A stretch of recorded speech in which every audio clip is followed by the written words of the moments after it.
सरस्वती चंद्र। पिछली कड़ी में आपने सुना, समय गुजरता है, धननंदन धूर्तलाल के साथ मिलकर लक्ष्मी नंदन की संपत्ति हथियाने का षड्यंत्र रचते हैं। धूर्तलाल लक्ष्मी नंदन को सरस्वती चंद्र के खिलाफ भड़काने में कामयाब हो जाता है। लक्ष्मी नंदन सरस्वती चंद्र को डांटता है। वो उस पर आरोप लगाता है कि वो कुमुद और विद्या चतुर के साथ मिलकर धननंदन के खिलाफ षड्यंत्र रच रहा है। इससे सरस्वती चंद्र बहुत दुखी होता है। एक दिन अचानक सरस्वती चंद्र की दादी मर जाती है। दादी के मरने पर सरस्वती चंद्र महसूस करता है कि अब वो इस दुनिया में अकेला रह गया है। तो आइए सुनते हैं इससे आगे धारावाहिक सरस्वती चंद्र की 5वीं कड़ी में।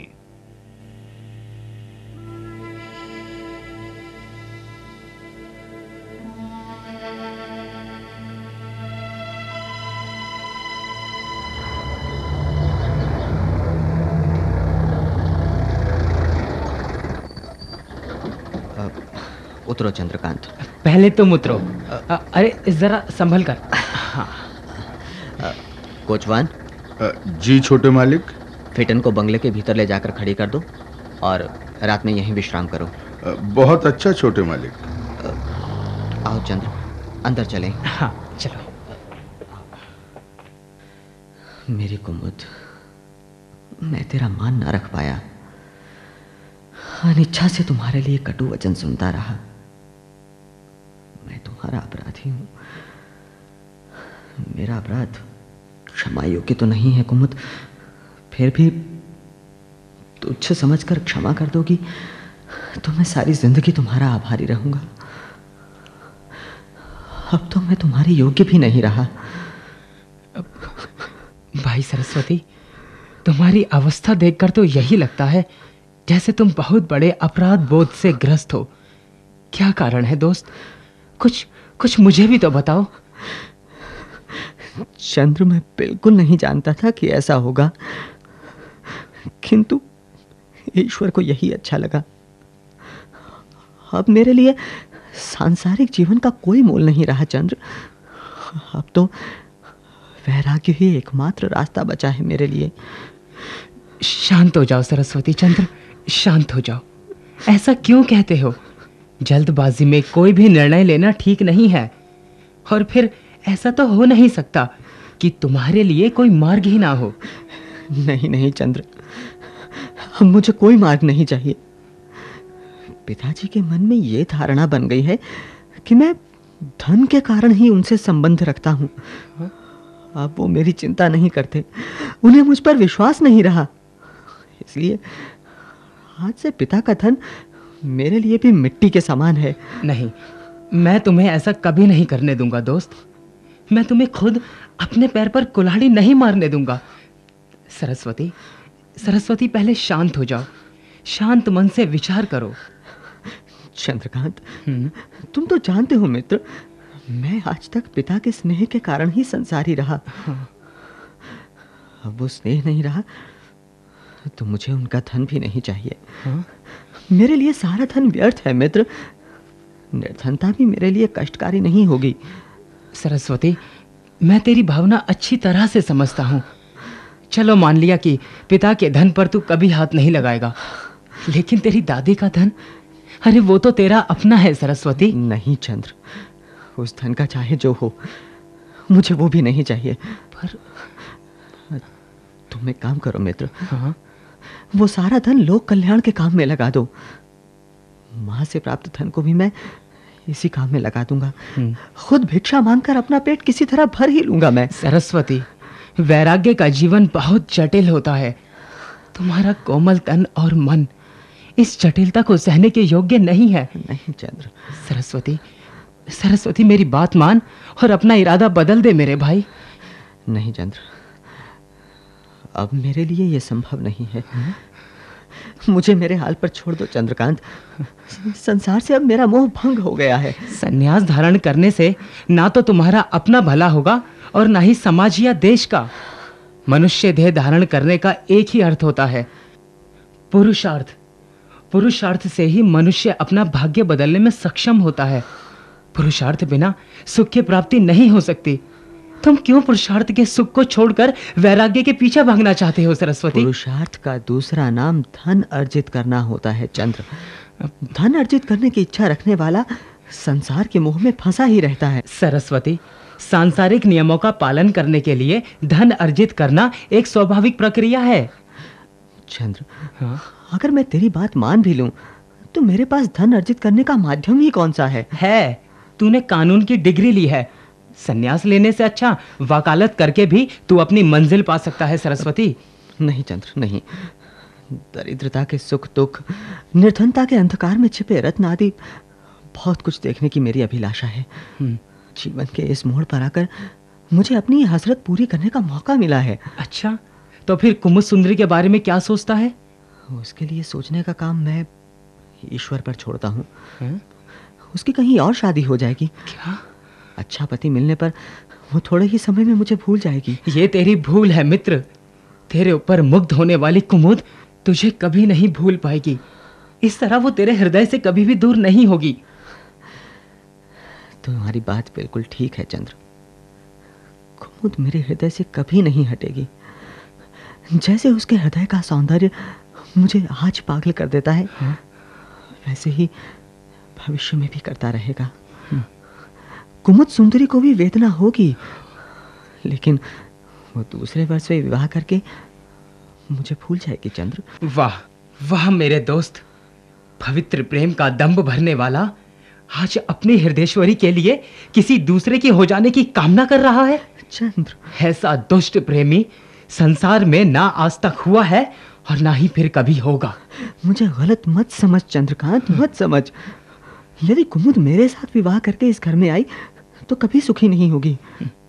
इसलिए मुझे अपने हृदय पर पत्थर रखकर उसके सुख के लिए इतना भारी निर्णय लेना पड़ रहा है। ये तो तेरा बहाना है।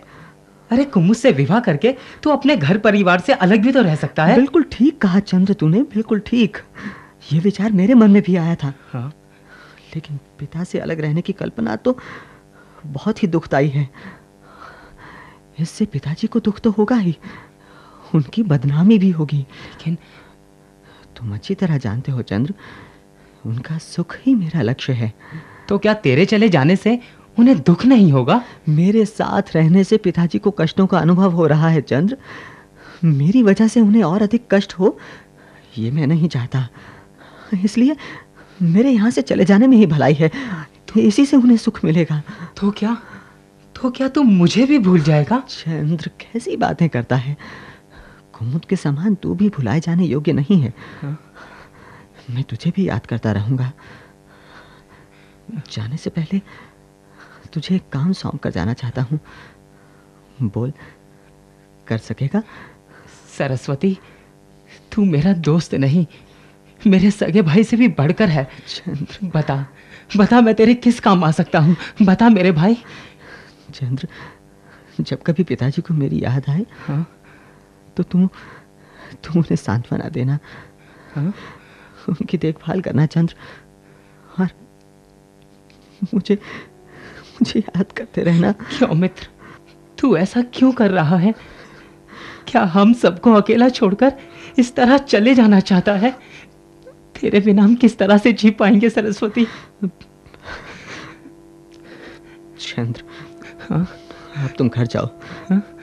शेष बातें कल सुबह होंगी। कितना अच्छा होता जो आज की रात मैं यहीं तुम्हारे पास ठहर जाता मेरे दोस्त। नहीं चंद्र, ये उचित नहीं होगा। तुझे अपने घर जाना ही चाहिए। ठीक है दोस्त, जैसी तेरी इच्छा। लेकिन सुबह जाने से पहले मुझसे मिलेगा तो ना? हाँ चंद्र, हाँ चंद्र। हाँ? ये एक बक्सा है। हाँ? इसे अपने पास रख ले। लाओ, इसमें क्या है भाई? ये मैं तुझे सवेरे ही बताऊंगा। अच्छा, अब तुम जाओ। ठीक है, लेकिन मुझसे मिलकर जरूर जाना। हाँ चंद्र, हाँ।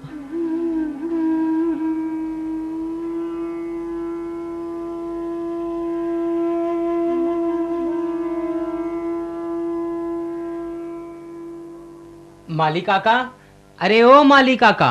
अभी आया बाबूजी। हाँ बाबूजी। हाँ, सरस्वती चंद्र ने सुबह 8 बजे मेरे घर आने के लिए कहा था। अब तो दिन के 11 बजने वाले हैं। कहाँ है वो? बाबूजी, छोटे मालिक तो बहुत सवेरे ही फिटन में बैठकर घूमने चले गए थे। तब से अभी तक तो लौटे नहीं हैं। शायद वो अपने पिताजी के बंगले पर चला गया होगा। मैं भी वहीं चलता हूँ। और हाँ, अगर सरस्वती चंद्र यहाँ आए तो उसे दूसरे बंगले पर भेज देना माली काका, ठीक है? आप चिंता न करें बाबूजी, छोटे मालिक के आते ही मैं उन्हें भेज दूंगा।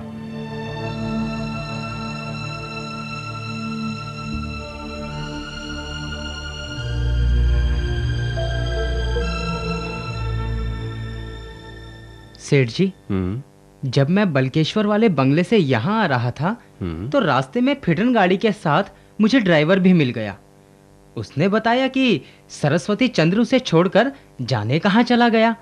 जाने से पहले उसने ड्राइवर को एक पत्र भी दिया था जिसे आप तक पहुंचाने का भार मुझे सौंपा गया है। कहाँ है वो पत्र? ये रहा, लीजिए। लाओ, पढ़ता हूँ। देखो तो सही क्या लिखा है सरस्वती चंद्र ने।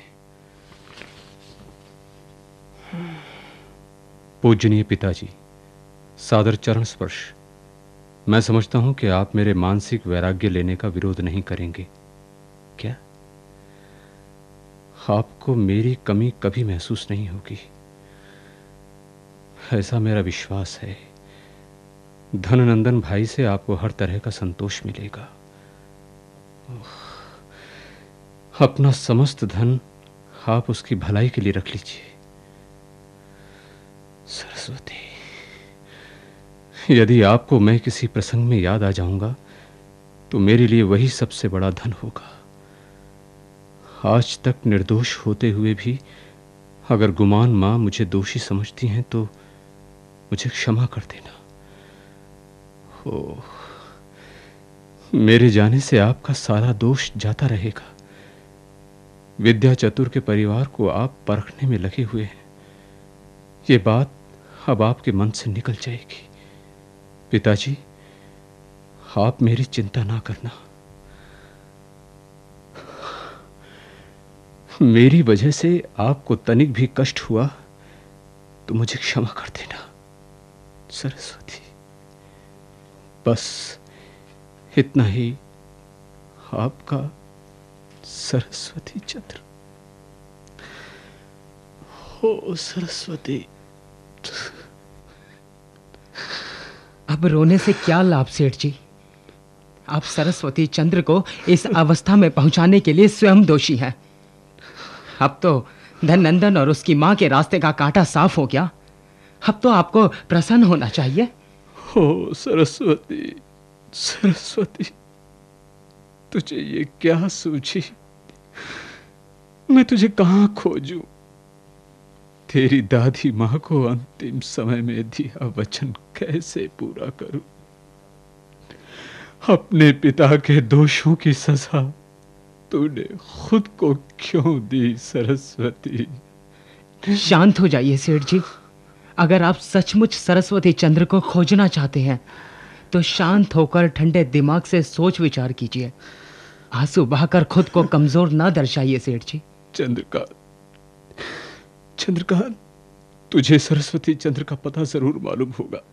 जी, मुझे उसका पता बता दे बेटा, मैं खुद उसे लेने जाऊंगा। सेठ जी, आप तो बड़े आदमी हैं।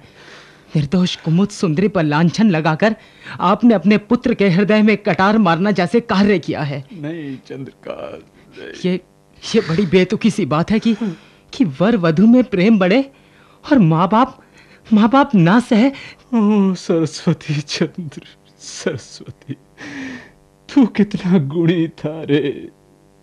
तेरे एक एक गुण याद आ रहे हैं। मैं तेरा दोषी हूं बेटा, मैं तेरा दोषी हूं। अपने द्वार कहे कटु वचन मेरी छाती में शूल की तरह चुभ रहे हैं। चंद्रकांत, चंद्रकांत, तुझे सब पता है बेटा। मेरा सरस्वती चंद्र वापस ला दे, वापस ला दे। नहीं तो मैं जहर खा लूंगा। नहीं सेठ जी, खुद को दोष देने से कोई लाभ नहीं है। आप भी क्या करते? सौतेली माँ के हाथों में सौंपे गए पुत्र का स्वस्थ रहना कभी आज तक सुना गया है? पुत्र से बढ़कर स्त्री का होना ही तो इस संसार का नियम है। स्वभाव को गुंजाने वाला, विद्वानों द्वारा मान्य और मुझ जैसे निराश्रित का आश्रय मेरा मित्र सरस्वती चंद्र इस समय जाने कहाँ होगा सेठ जी। तो क्या तू सचमुच नहीं जानता कि तेरा सरस्वती चंद्र कहाँ गया है? मैं कुछ भी नहीं जानता सेठ जी। चंद्रकांत, जब कुमुद सुंदरी को यह सब पता चलेगा तो उस निर्दोष के हृदय पर क्या बीतेगी, उसकी क्या दशा होगी सेठ जी? चंद्रकांत, अब मैं क्या करूं? सरस्वती, मैं तुझे कहाँ खोजूं? जाने वो भूखा प्यासा कहाँ भटक रहा होगा। आपका सारा प्रलाप, सारा दुख झूठा है सेठ जी। चंद्रकांत, आपके घर का दीपक बुझ गया समझो, लेकिन आपको इससे क्या? ऐसा मत कहो चंद्रकांत, ऐसा मत कहो। मैं बहुत दुखी हूँ। तू किसी भी तरह से मेरा बेटा ला दे चंद्रकांत, मेरा बेटा ला दे। आप इतना अधीर ना होइए सेठ जी, हम सब मिलकर ढूंढेंगे अपने सरस्वती चंद्र को। सच चंद्रकांत, हाँ सेठ जी। सच।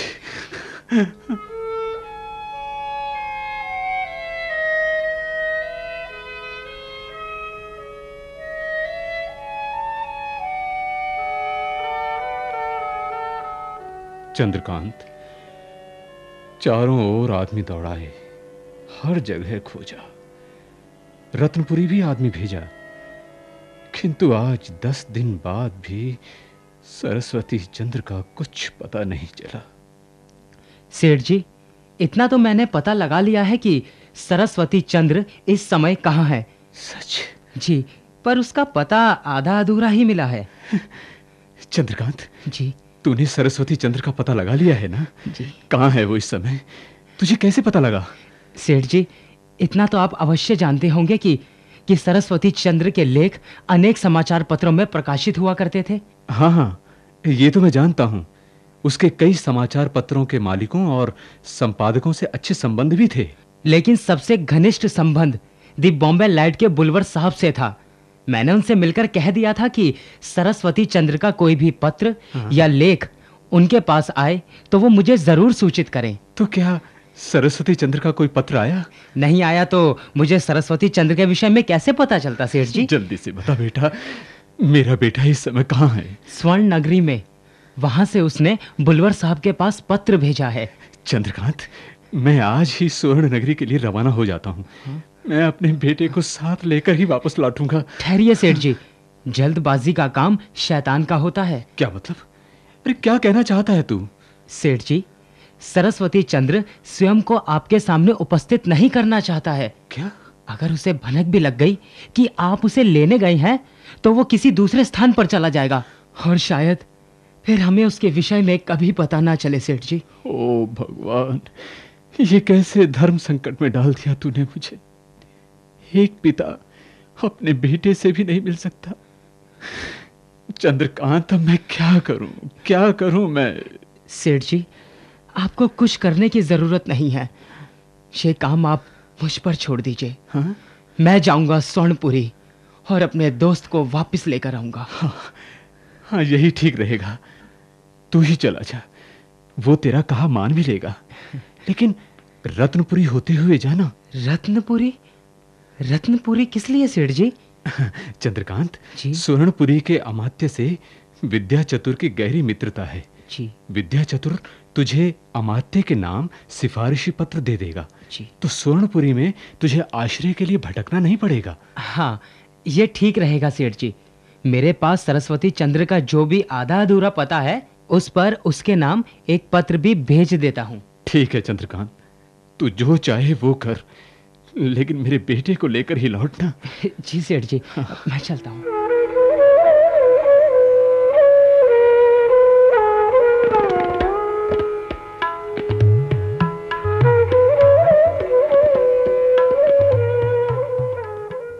तुझे ये शादी हर हाल में करनी होगी कुमुद सुंदरी। ऐसा ना कहिए पिताजी। मैं ये शादी किसी भी हालत में नहीं कर सकती। मैं मन ही मन भगवान को साक्षी मानकर सरस्वती चंद्र को अपना वर चुन चुकी हूँ। बेटी, लेकिन सरस्वती चंद्र है कहाँ? वो साधु बनकर दरवाजे दरवाजे भटक रहा होगा। जब उसे तेरी परवाह नहीं है तो तू ही क्यों उसके पीछे मरी जा रही है? आप ये अच्छी तरह से जानते हैं पिताजी कि सरस्वती चंद्र ने अपने पिता द्वारा मुझ पर लगाए गए मिथ्या लांछन से आहत होकर ही संसार त्यागा है। क्या मुझे उनकी इस महानता को भुला देना चाहिए पिताजी? हाँ, लेकिन बेटी, मैं तेरा विवाह उसी से ही तो करना चाहता था। दिन तारीख भी तय हो गई थी। अब ऐसे में घर गृहस्थी को एक झंझट मानकर संसार त्याग देना क्या उसकी बुद्धिमानी है? ऐसा करने से पहले उसने तेरा जरा भी ख्याल न किया।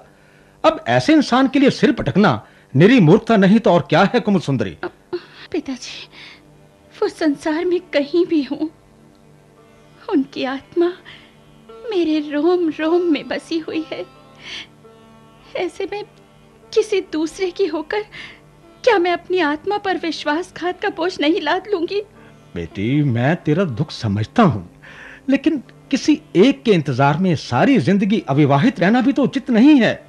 समाज के प्रति जवाबदेही भी तो होती है बेटी। अब क्या तू चाहती है कि समाज के सामने तेरे पिता का सिर शर्म से झुक जाए? नहीं पिताजी, नहीं। मुझे अभागिन की वजह से आपको अपमानित होना पड़े, ऐसा मैं हरगिज नहीं होने दूंगी। तो फिर मान ले मेरी बात बेटी। स्वर्णपुरी के अमात्य बुद्धिधन के बेटे प्रमादधन से विवाह करना स्वीकार कर ले, और कुछ नहीं तो अपनी छोटी बहन कुसुम सुंदरी का ख्याल कर। क्या तेरे पीछे वो भी कंवारी बैठी रहेगी सारी जिंदगी? पिताजी, मैं जानती हूँ आपकी विवशता। धिक्कार है ऐसी संतानों पर जो माँ बाप की निंदा का कारण बनती हैं। तो क्या बेटी, तू शादी करने के लिए तैयार है? आपको और कुसुम सुंदरी को सामाजिक अपमान से बचाने के लिए मैं अपने प्रेम का बलिदान करने के लिए तैयार हूँ पिताजी। बेटी, तूने एक पिता का मान रख लिया, वरना परसों जब बारात द्वार पर आती तो मैं किस मुंह से उन्हें मना करता? अब तो आप खुश हैं ना पिताजी? हाँ बेटी। जब तेरा भाग्य स्वर्णपुरी के मंत्री के घराने की ओर मुझे खींच ही रहा है तो मैं खुश क्यों नहीं रहूंगा? स्वर्णपुरी में तू भी सदा सुखी रहेगी बेटी, सदा सुखी रहेगी।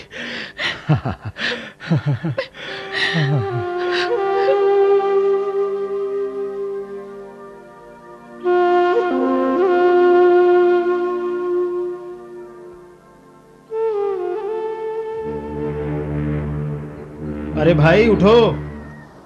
अरे भाई, कहां तक जाना है? स्वर्ण नगरी तो आ गया। आ गया स्वर्ण नगरी? हाँ, मुझे यहीं तक आना था भाई। जगाने के लिए बहुत बहुत धन्यवाद। ठीक है। अब नीचे उतर। उतरता हूँ भाई, उतरता हूँ। गुस्सा क्यों होते हो?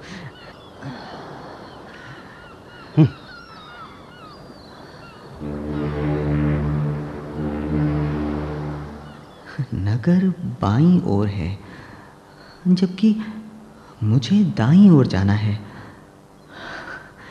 वृक्षों वाला विशालकाय मैदान पार करने के बाद है राजेश्वर महादेव का मंदिर।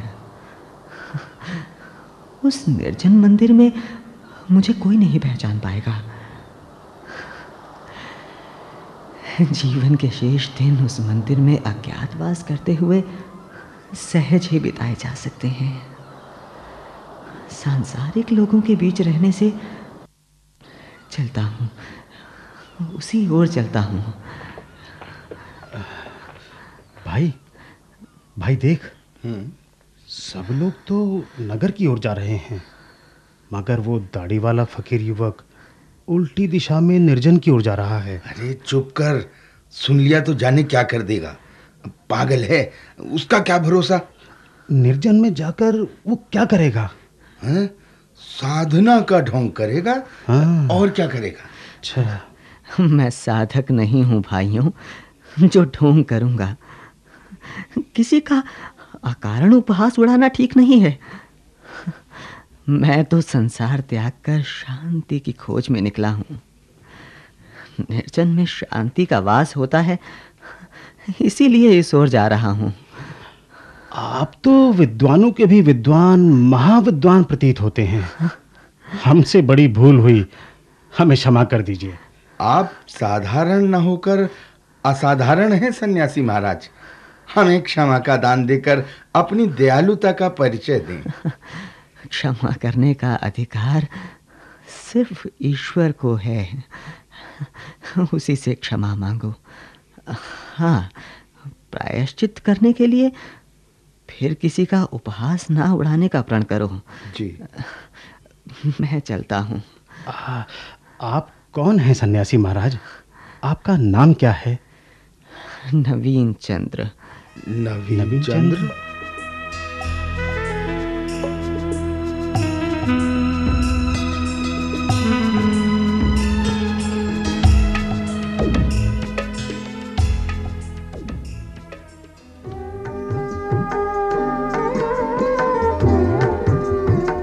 अभी आप सुन रहे थे गुजराती साहित्य के प्रसिद्ध साहित्यकार गोवर्धन राम त्रिपाठी की प्रसिद्ध पुस्तक सरस्वती चंद्र पर आधारित रेडियो धारावाहिक सरस्वती चंद्र की 5वीं कड़ी। निर्देशिका थी सीमा शारदा। रेडियो रूपांतरकार सुधांशु गुप्ता। ध्वनि मुद्रण जसवंत सिंह। भाग लेने वाले कलाकार थे केदारनाथ, राजेश कंबोज, वीपी कालरा, मनोज भटनागर, दिनेश वर्मा, ललित, लोकेश, नीरज शर्मा, अमिताभ वर्मा, तहसीन, रजनीश कुमार शर्मा, मंजू मैनी, गीता वर्मा, सरिता भाटिया, सादिया, दीपा रॉय और हर्ष बाला।